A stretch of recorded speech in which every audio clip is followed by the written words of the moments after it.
Social media વોટ્સએપમાં ફરિયાદીશ્રીને ધમકીભર્યા message કરી હેરાનગતિ કરવાના ગુનામાં સંડોવાયેલ આરોપીને ઝડપી પાડતી સુરત શહેર સાયબર ક્રાઇમ સેલ ફરિયાદીશ્રીને વોટ્સએપ ઉપર અજાણ્યા મોબાઈલ નંબરથી મેસેજ કરનાર ઈસમે ગંદી ગાળો આપતા તથા ફરિયાદીશ્રીની દીકરી વિશે ધમકીભર્યા મેસેજ કરી હેરાનગતિ કરી ગુનો આચરેલ હોય જે બાબતે ફરિયાદીશ્રીએ ફરિયાદ આપતા સાયબર ક્રાઇમ પોલીસ સ્ટેશન ગુનો રજિસ્ટર્ડ નંબર 2026 ભારતીય દંડ સંહિતા 1860 ની કલમ 504, 507 તથા the information technology amendment act 2008 ની કલમ 66C મુજબનો ગુનો દાખલ કરવામાં આવેલ. ઉપરોક્ત ગુનો શોધી કાઢવા સારું મહેરબાન પોલીસ કમિશનર શ્રી અનુપમસિંહ ગહેલોત તથા સંયુક્ત police commissioner Shri crime Raghavendra Vats તથા નાયબ police commissioner Shri crime cell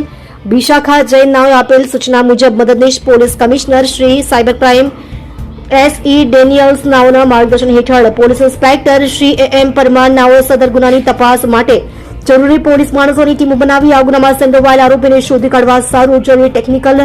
workout કરી ઉપરોક્ત ગુનામાં સંડોવાયેલ નીચે જણાવેલ આરોપીઓને શોધી કાઢી કાયદેસરની કાર્યવાહી કરવામાં આવેલ છે.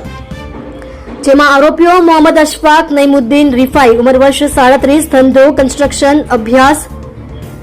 ધોરણ 12 સુધી રહે રિફાઈ બડીગાદી હોડી બંગલો 7/1486 વરિયાળી બજાર સુરત શહેર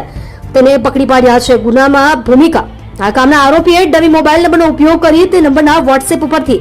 ફરિયાદી ધમકીભર્યા મેસેજ કરી હેરાનગતિ કરેલ છે.